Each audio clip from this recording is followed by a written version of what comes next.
Okay, so where are we starting? Where are we gonna start back up?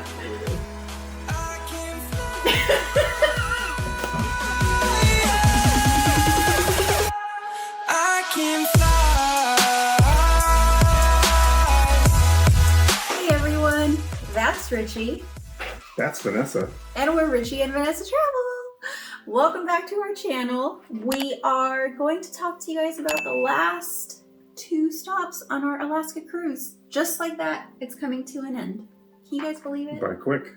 Super quick. And it feels just like a vacation, dude. It feels even quicker when you're on that ship, let me tell you. So last time you guys saw us on that amazing glacier trek that we got to do in Juneau.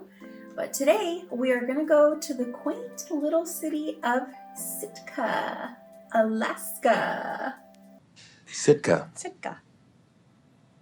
Alaska. Alaska. While in Sitka, we didn't book any tours through the cruise line because there really wasn't anything that caught our eye. We were kind of, we'll just walk around the city.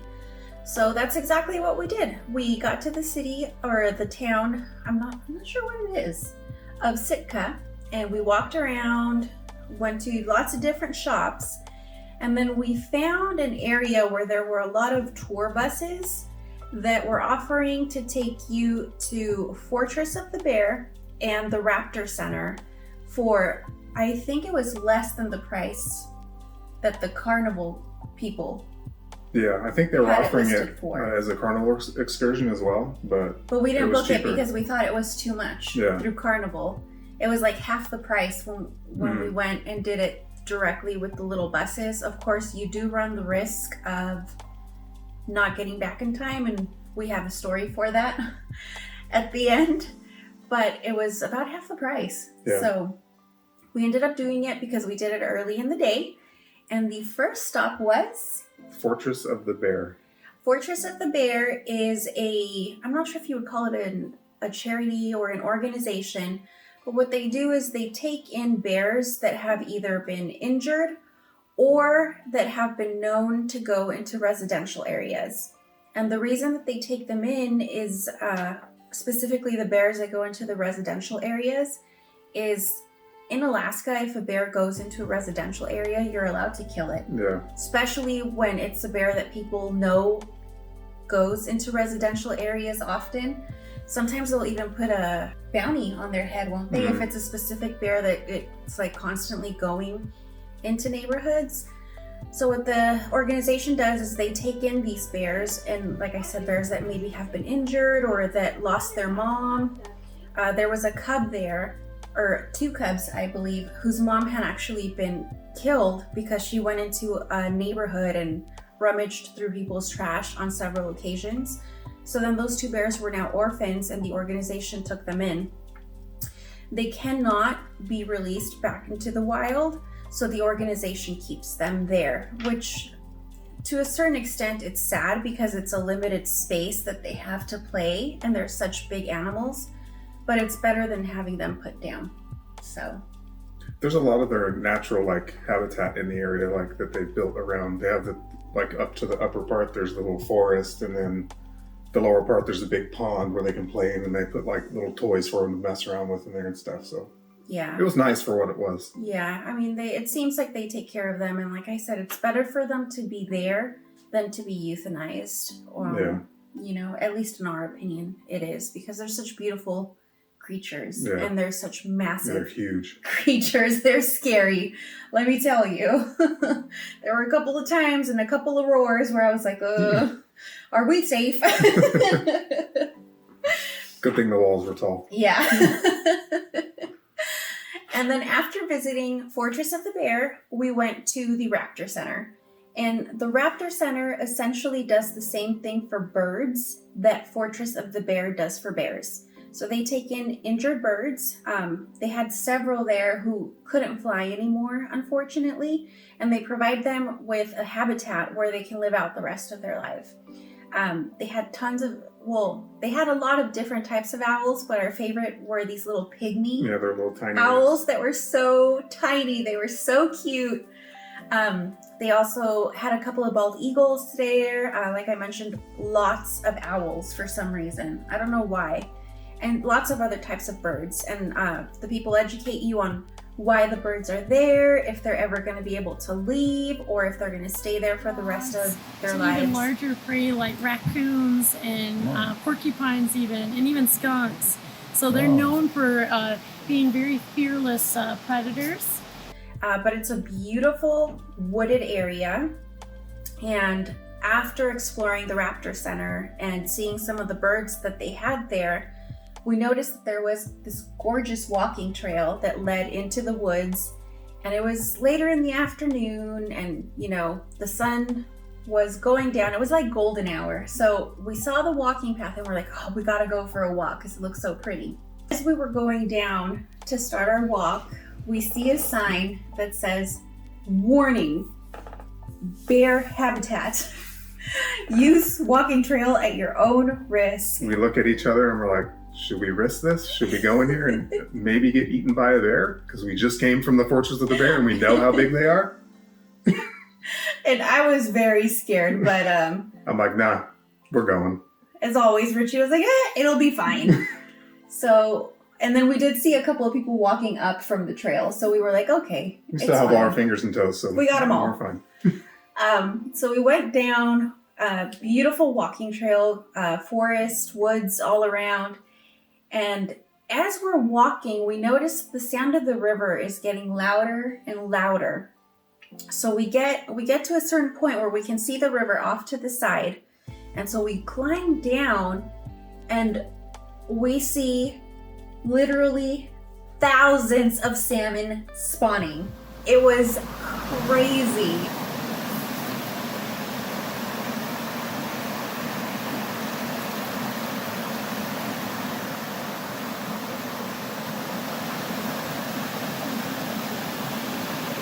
And then as we were going into the trail, I had been river fishing before.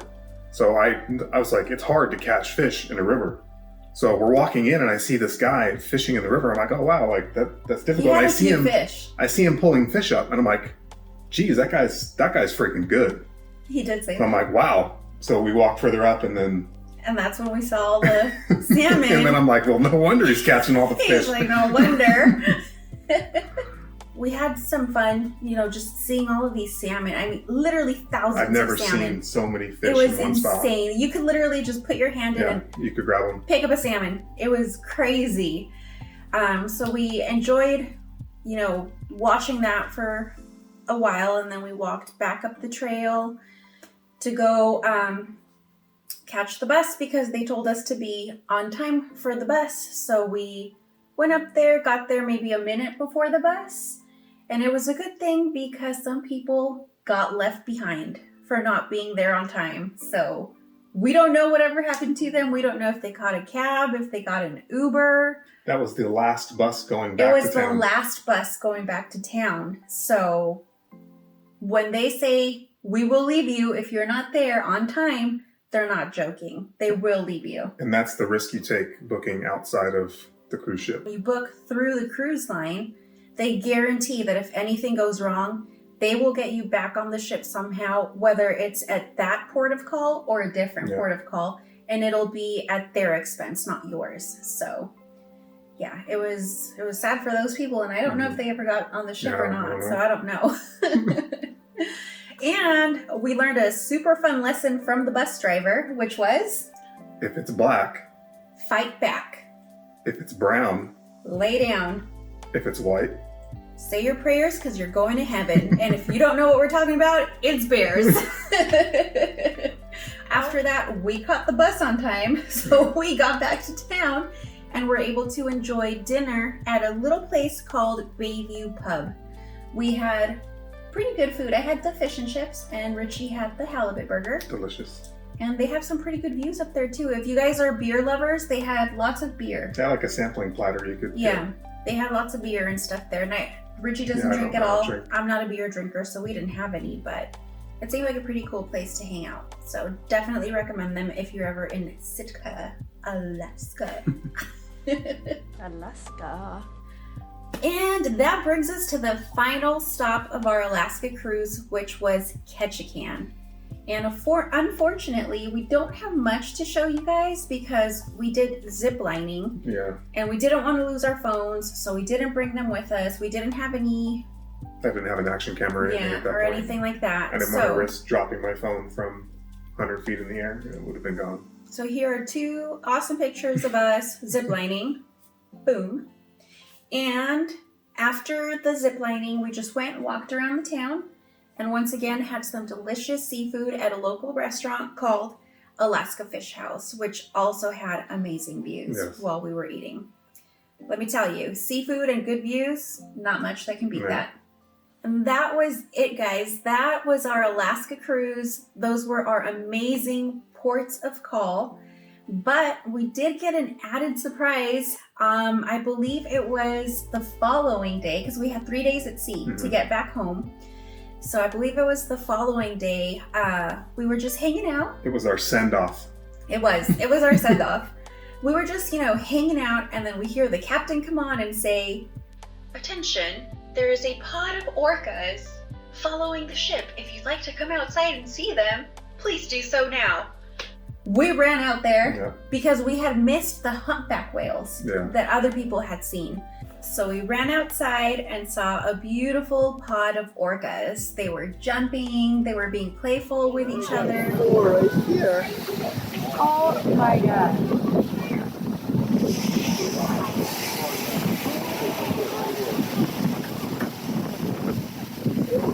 It was honestly one of the coolest things that I've ever seen. There was a bunch of little baby ones jumping up in the air with them too.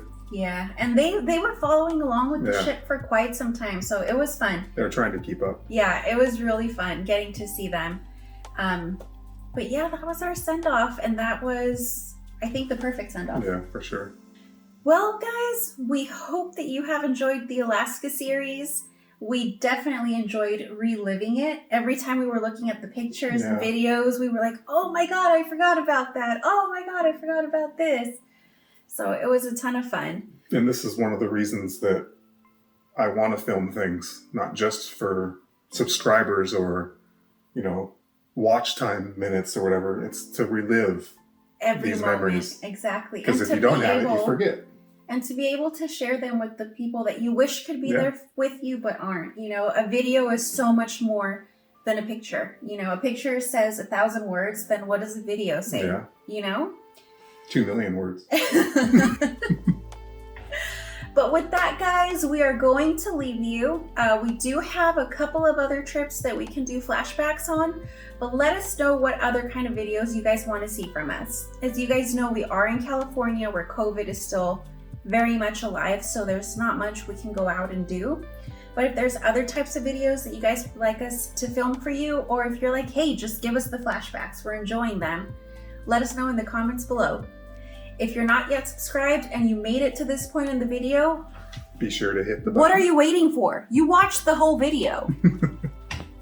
And to all those who already subscribe, like, and comment, thank you guys so much from the bottom of our hearts. We do this because of the encouragement that you guys give us to keep going. So, have a wonderful day, and we love you guys. Bye. Bye.